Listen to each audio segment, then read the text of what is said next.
Assalomu alaykum O'zbekiston. Bugun men Germaniyadagi fermamda turibman va sizlarga hosilimiz qaysi rivojlanish bosqichida ekanligini qanday aniqlashni ko'rsatmoqchiman. Mana bu arpa, keling buni qanday tekshirishni ko'rsatib beraman. Avvalo bitta o'simlikni olasiz. Va doim mana bunday eng yirikrogini tanlang. Endi uning qaysi bosqichda ekanligini aniqlash uchun uni kesishimiz kerak. Hozir pichogimni olay. Mana bunday qilib o'rtasidan kesishingiz kerak.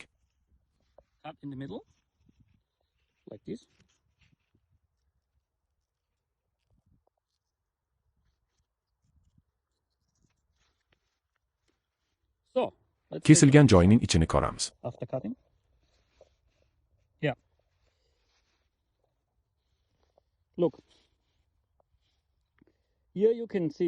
Bu yerda bogim va bogim oraligini ko'rishingiz mumkin. Mana bu birinchi bogim.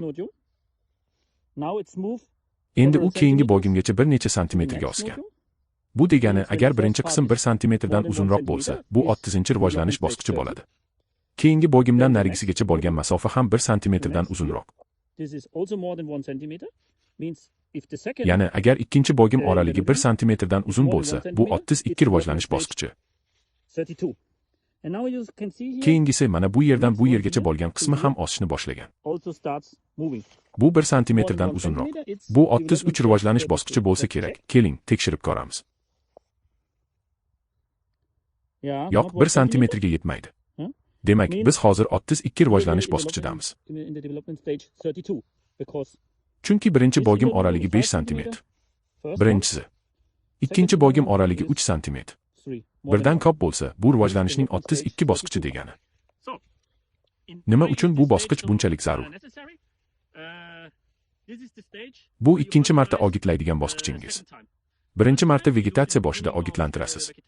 O'zbekistonda bu fevral oyining birinchi yarmiga to'g'ri keladi. Ikkinchi azotli o'gitni esa 31 bosqichda berasiz. Germaniyada 32 bosqichda. Bu bosqichda o'gitlashdan tashqari biz osish regulyatorini ham qo'llaymiz. Bugun mening purkagichimda osish regulyatori bor. Fungitsid ham qo'shdik, chunki oxirgi kunlarda yomg'ir ko'p yog'di. Bugun esa havo iliq, 23-24 daraja issiq va bu birinchi kasalliklar paydo bo'ladi degani.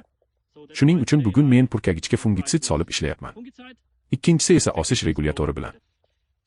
Demak, arpangizdagi rivojlanish bosqichini mana shunday aniqlaysiz. Keyingi safar O'zbekistonda ko'rishguncha.